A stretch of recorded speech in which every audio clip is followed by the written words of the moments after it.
Hello there to everyone. We're close to the end of the year, and when this time passes through our mind, we start to asking ourselves, what's next for the next year in our personal lives?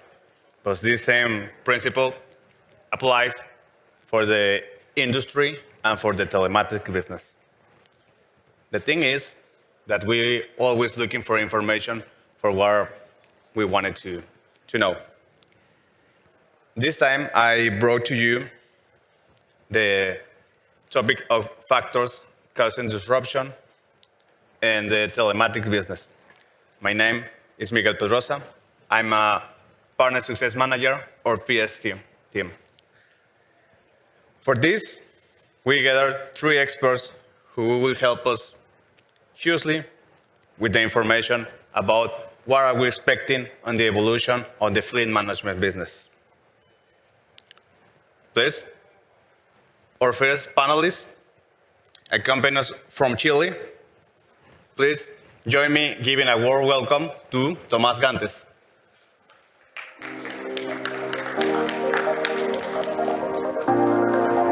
Tomás. Thank you, Miguel. Hi, everybody.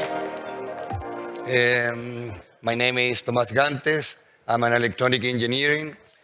I've been in this industry for more than 10 years, and it has been very challenging in the last 10 years. Everything has been changing a lot. Luckily, our company has been very successful in all these years. We have more than 40,000 vehicles monitored in 2,500 clients across all the industries. We have more than 200 software integrations, and we process more than 20 million of activities of our clients every day. With that amount of data, we manage to give our clients solutions, customized solutions, in order to give value of what we bring to them. So for me, it's an honor to be here. Thank you very much, all the Gurtam teams. Thanks, Tomás. Now, let's follow with one of the main partners of the Asia-Pacific region. Time to join us in the scene, Jacinta Vintanesh.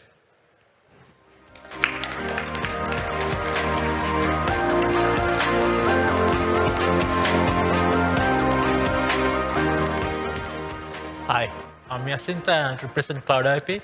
We've been in telematics business for about 15 plus years, and we've been with Gurtam since 2012.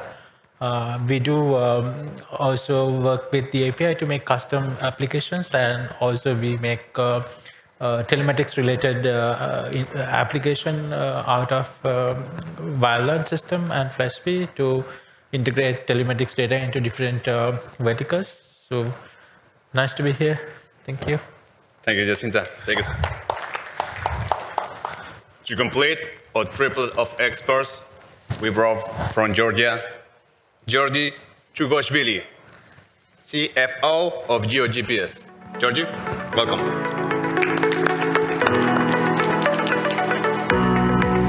Hello everyone, I'm Georgi Chugoshvili from Georgia. GeoGPS is the largest fleet monitoring company and integrator in Georgia. We have been working more than 20 years on this market, and despite of the very small size of the country, which is around 3.7 million, we have more than 20,000 objects on Wialon, and in our second company we have more than 10,000 objects. So we are quite a large player on the market, and we serve more than 1,300 clients, and I will try to share our experience and our visions for the future and the main challenges for the industry. Thank you very much for being here. The current times have brought us a lot of unprecedented situations and new challenge and evolution on the telematics industry. For that, we want to know those factors causing changes and disruption in the fleet management business. In order to know a little bit about that. We gathered these three experts who will help us with this topic, and we will try to dig a little bit to understand how we can face these new challenges. For all the reasons mentioned previously, I would like to start marking the first questions for you. What single factor is estimated to have the most significant and crucial impact on your business? And what is the reason behind its prominence? Let's start with Georgie. Thank you very much for the question. I would say that the simple answer could be that AI is coming or the autonomous driving is coming, etc., etc. But I think we have some more time for that. It is, of course, it's accelerating. But looking at the Georgian business and the Georgian industry, I would say that main problem that is affecting our business is the mindset of the players and the integrators. And I will a bit explain in more details what I mean here. Yeah, so because of the things, I think that because of the thing that we are doing this daily basis, on a daily basis, and we and our clients got used to this technology too much, we forget how important it is and how much value we create together. Yeah. If not us, there will be millions of liters of fuel stolen and spent inefficiently. There would be millions worth of medicine not kind of sold and not under regulation. There would be people wouldn't have any information about their fleet, etc., etc. So we bring huge value to the economy, to our clients, to our customers, and we process a lot of data, a lot of technology has been kind of used, and it's now used and considered as a commodity. Yeah. And 90% of the value created by us remains to the clients, and just 10% of the value that we create is distributed on integrators, software developers, product manufacturers, etc. Yeah, maybe 15 years ago, one tracker was how much? $1,500. Yeah, now it's like how much? $30, $40. And the software license was like, I don't know how much, $100, and now it's $1. Yeah, so, and the costs are going down and down and down. But the head of Wialon was very angry that we are charging less, and I absolutely agree, I want to charge more as well. But who is killing this? Who is bringing the cost down? It's not clients, it's us. It's integrators who don't know finances, who do not make customer profitability calculations. This client is profitable or this client is loss-making, and to make the right decisions. So this is what we improved in Georgian market, that we shared, because I'm from the financial background, etc., etc. We explained to the guys how to calculate, how to make pricing, how not to make wrong decisions, like which. Not leasing. I'm sorry, guys. I'm saying from integrator's perspective now a bit more. So I'm very sorry, and I will be quick to give you the chance to express yourself. But this is my kind of very, very, very deep pain. Yeah. So everybody started leasing out the devices, and these devices are 2G devices. And soon the 2G will not be in our country accessible. And what we are going to do with these devices, yeah? When you ask the question, they don't have the answers to this question, because then you have $1 million worth of stock of devices that will not be operational in 2-3 years, yeah? And the answer is, I don't know, yeah? So this is us who's killing the business. This is us who's killing the margins, the integrators, I mean. And this is what needs to be changed. We changed it a bit in Georgia, and I'm pretty sure you also are facing similar challenges. So I'm giving the word to you. Or shortly, it was. I can speak about it for days. Yeah. So in Thank you, terms of Georgie. Thank you so much to Georgie for helping us with some great points. In terms of challenges,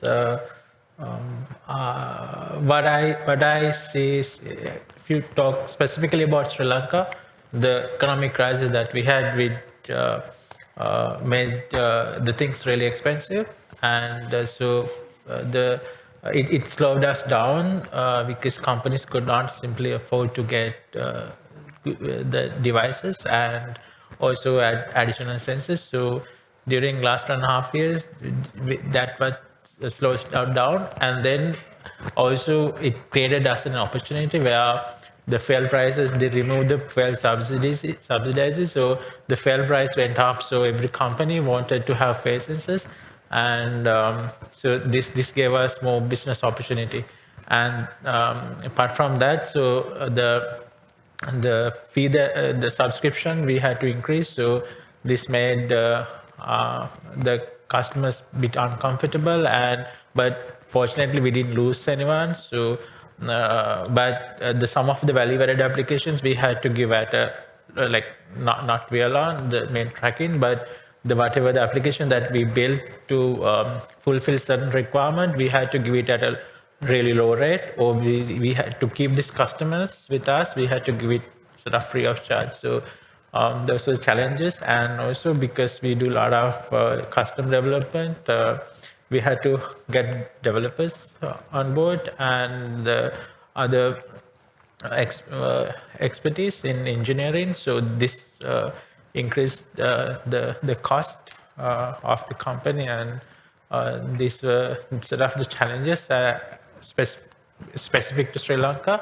But about the 2G sundown, I know like a lot of people talk about it, but Sri Lanka right now is safe because a lot of people can't afford to get all these new phones because we are in bad economic crisis. So the telecom companies have not announced the shutdown of 2G. So we are safe with what we have for maybe another 5 years. So, but we are getting ready to switch them to 4G trackers. So slowly we are phasing out 2G, but I don't think this will affect negatively much to our business, hopefully.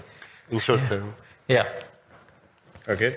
Thank you so much, Jacinta. Tomás? Yeah, I think we have mostly the same pain in our country, in Chile. Hopefully, luckily, GPS Chile already changed all the devices from the 2G, so we're not going to face that problem.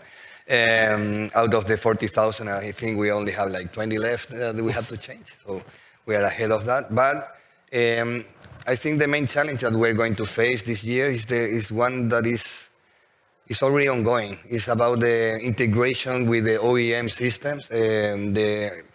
Every time the trucks and vehicles are with more sensors and more delicate, and more like it's more difficult to integrate the data. The manufacturers don't always give you the chance to connect to the right way, so you have to try to be able to integrate it. And it's not easy. We, of course, are in the aftermarket. We install sensors, but sometimes the trucks are like Christmas trees with all these devices installed aftermarket. So we think the company that will make the best integration in the future will be the best one and have advantage of others. The other thing that we know that is important, I already told you, we manage a lot of data, is how to store it in a secure way. There has been lots of hacking going on the last years, and it's very common. The data centers are being attacked, so it's very important to protect the information in order for us to deliver valuable data to the clients and just give better solutions to our clients. Okay, as Thomas mentioned, we can understand that to process data in a better way, you have to have the ultimate system, the better technology, which gives me for my next topic. Technology is advancing, we're facing challenges, and also we're in the edge of new technologies. I would like to share with you that in the recent years, Element brought a statistic regarding electric vehicles, which were showing an interesting growth all around the world. And for that, I would like to start asking Jacinta, and this question related to electric vehicles. What is the penetration of electrical vehicles in your market, and what challenge will be needed in your business and practices solutions to help your customers understand how to implement this on electric vehicles? Yeah, so I think it's very little because of the economic crisis we have. We have restricted imports of the vehicles, but I think government changed this policy and they are allowing to import electric vehicles specifically, provided that the person who is bringing down this vehicle, he generates the required power by on his own. Having solar panels. So this is to encourage EV vehicles, and I think as a company we like the idea of EV vehicles because we know, like in Sri Lanka, it's a smaller country, and to travel in the city, this will be really cool mode of transport. And in terms of receiving data from these vehicles, I think this might affect the personal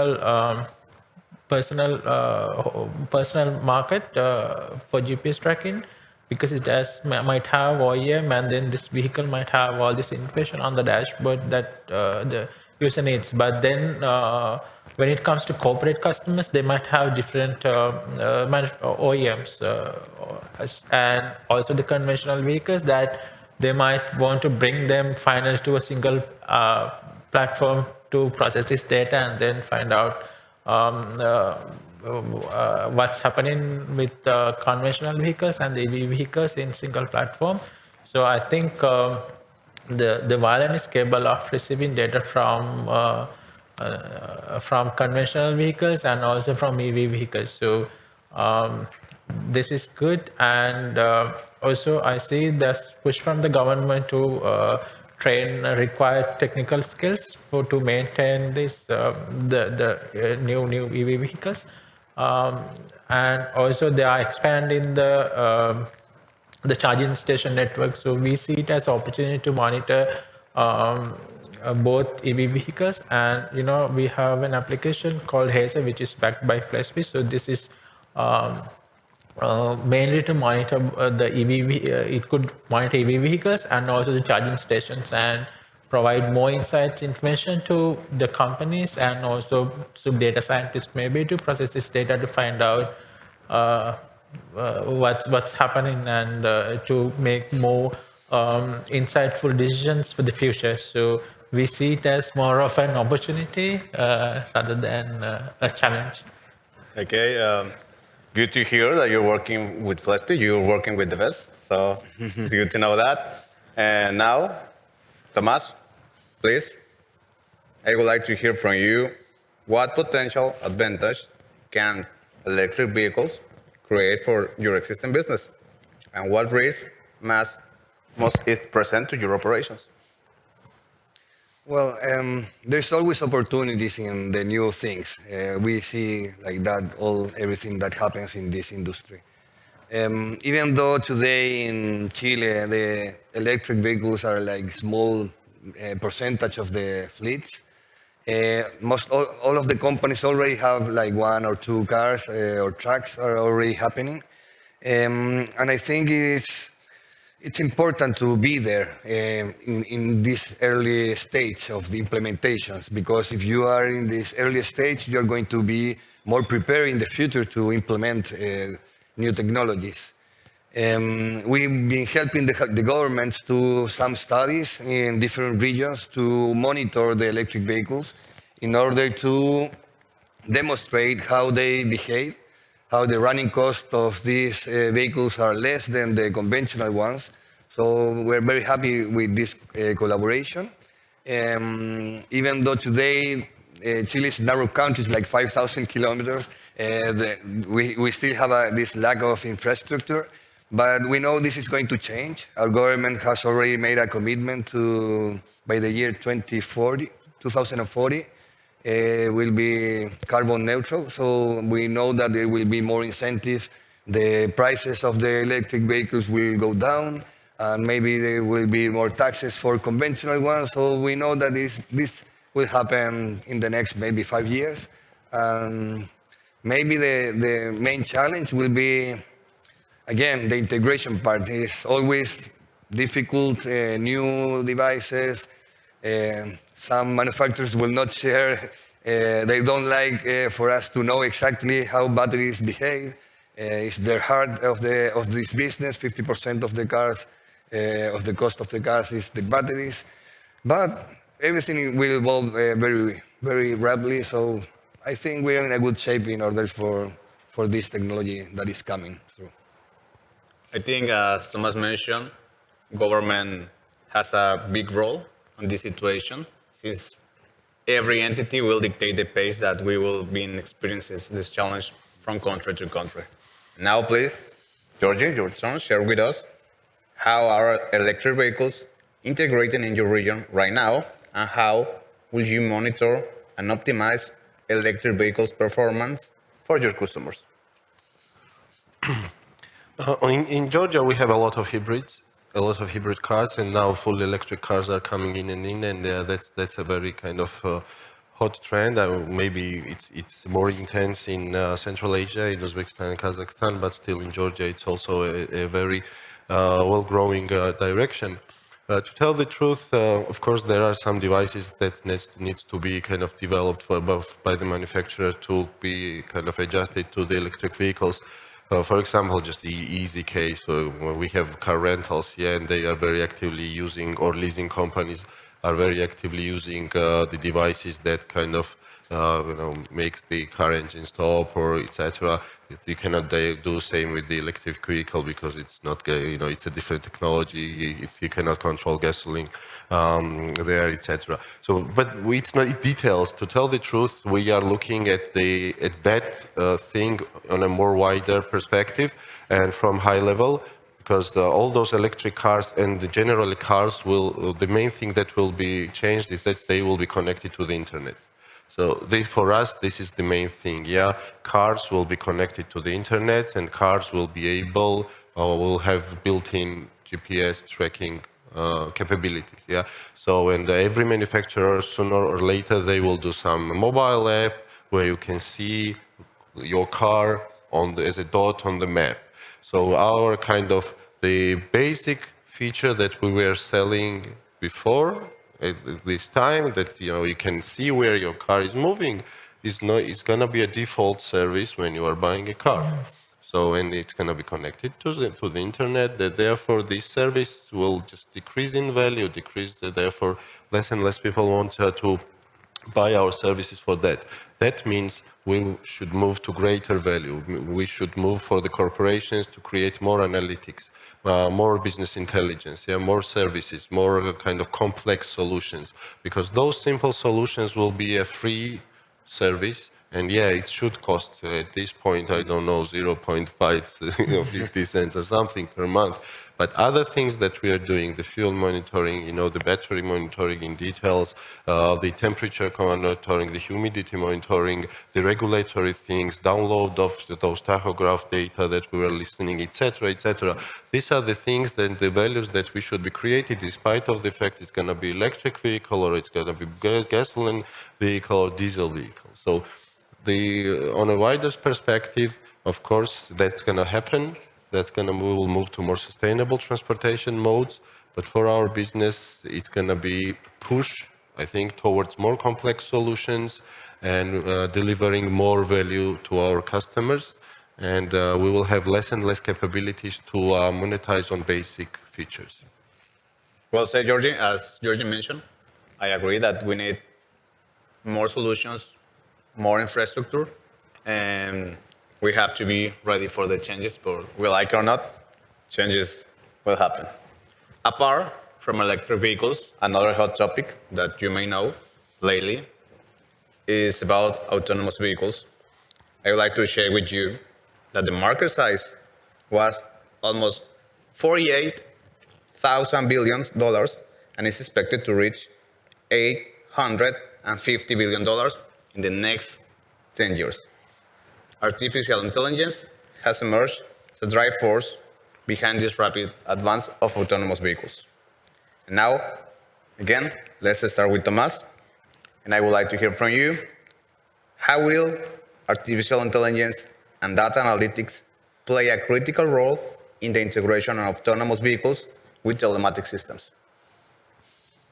Well, AI and data analytics, I think we already talked about this whole today.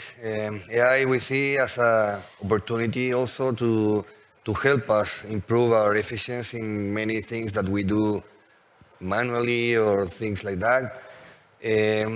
With autonomous vehicles, the technology, of course, is like way ahead of us of what we manage today.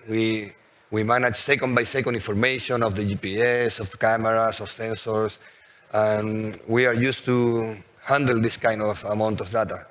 I think data analytics will be changing in the future with more and more data.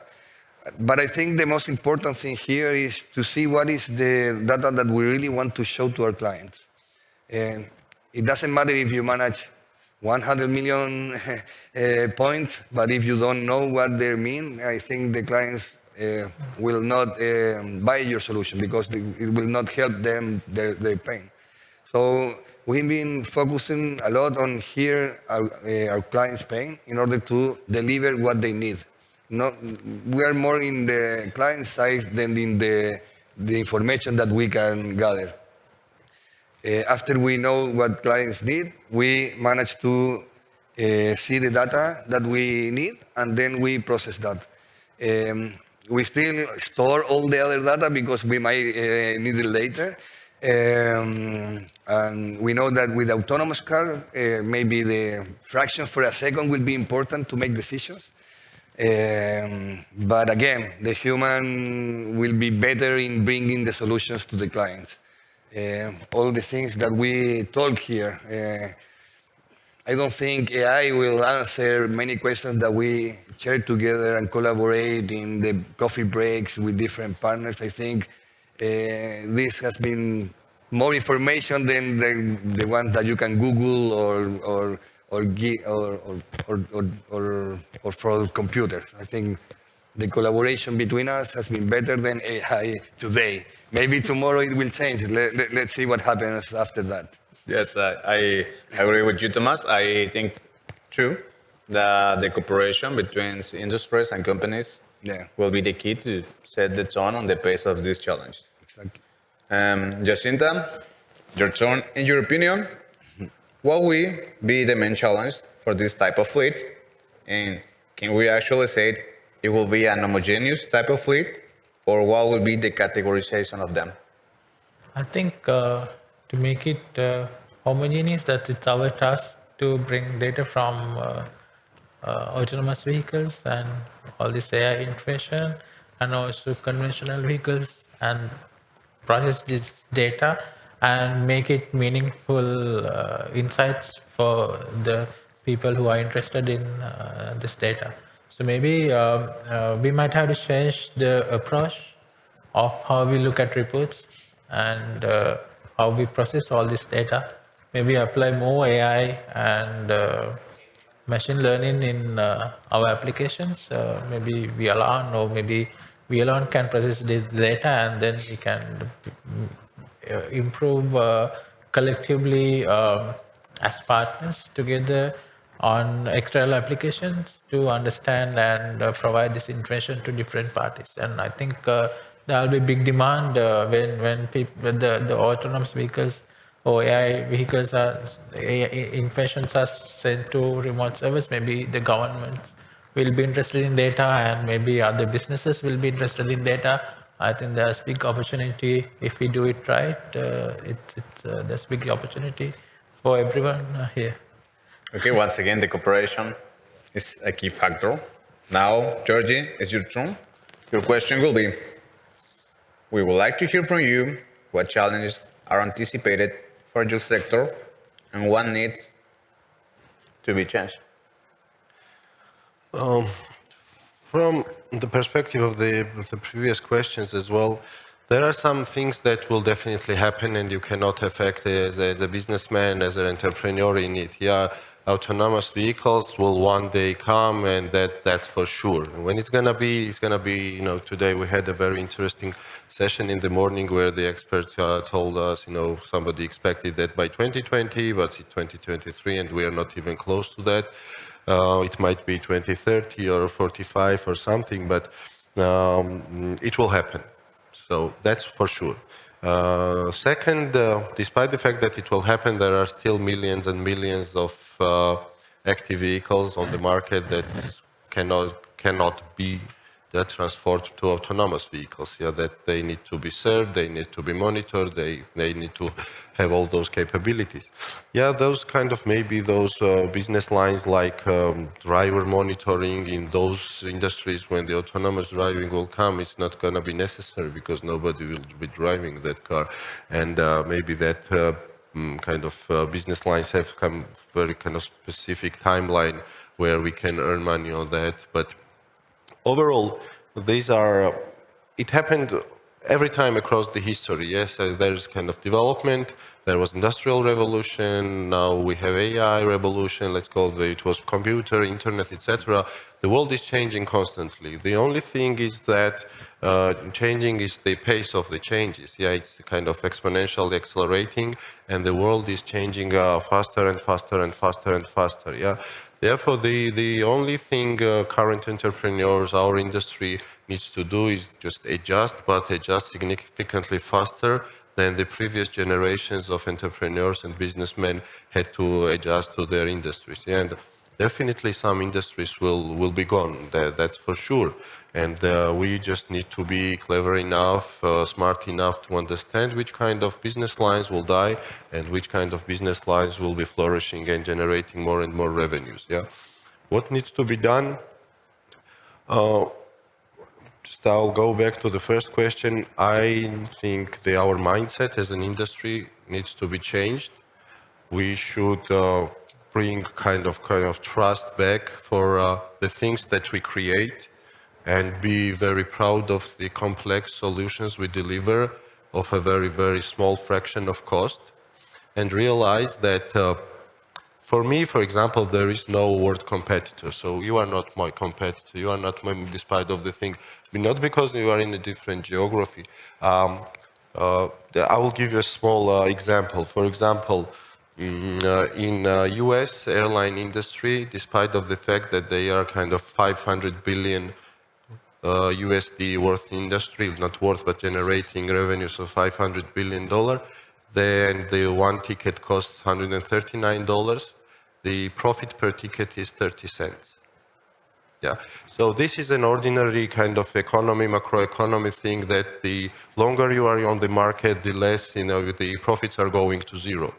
But they are not going to zero because it's a must to go. This is because people compete on prices, they don't compete on services, they don't compete on solutions, and they think that they and client are on the one side and the competitor is somewhere else and he's a bad guy.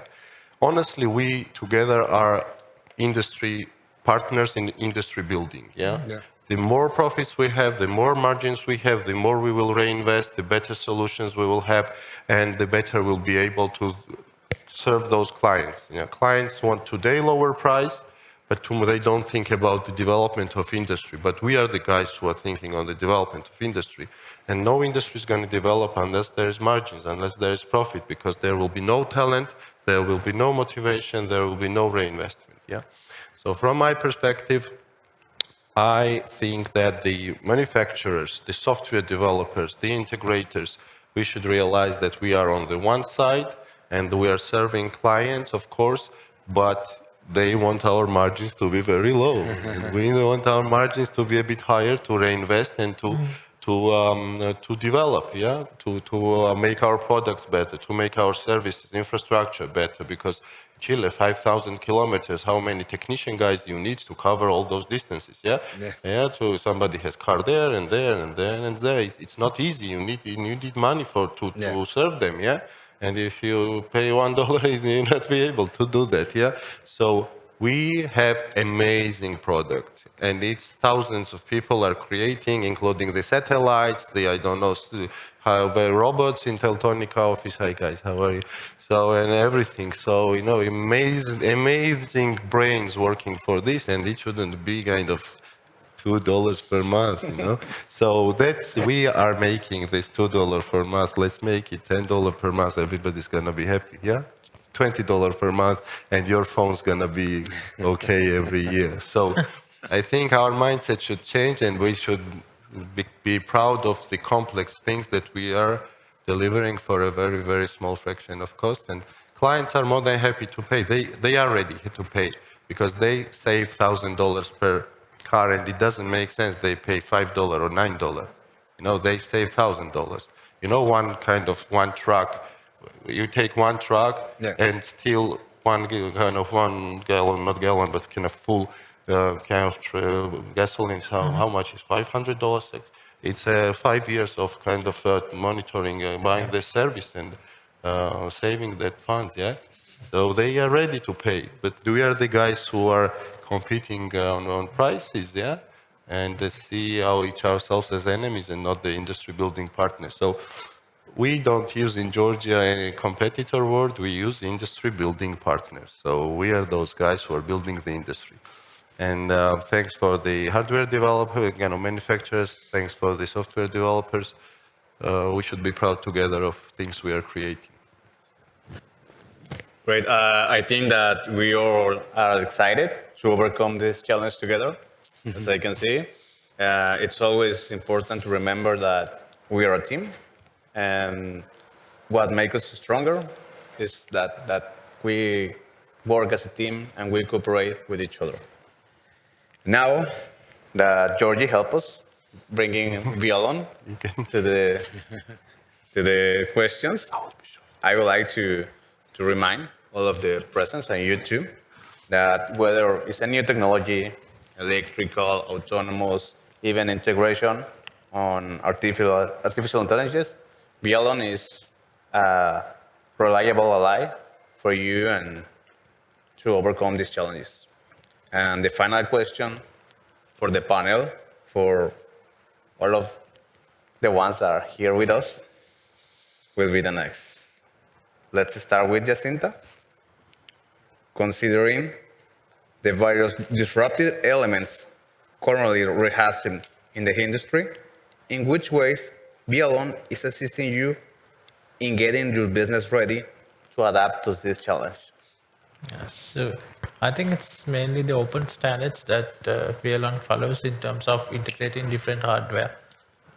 Whether it could be OEM, via API, getting information from this OEM devices, so it could be something that is developed by hardware vendors. So in any way you can process this data in Wialon, and gives us the opportunity to bring all these different type of IoT to one interface, and then maybe thereafter you have the good API, I would say, where you can build different products based on new requirements, add AI, add new dashboards and all that to bring all this information onto one platform.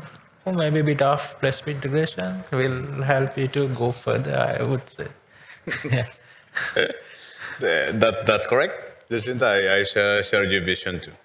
Now, Georgie, please comment with us in which way Wialon could help your GPS to overcome the future changes in the industry.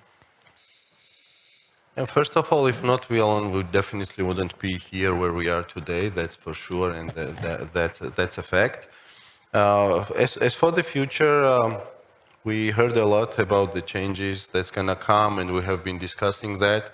That means the product should evolve itself, yeah, and should be fast in evolving. First of all, what I want to say is that we should know where Wialon is heading.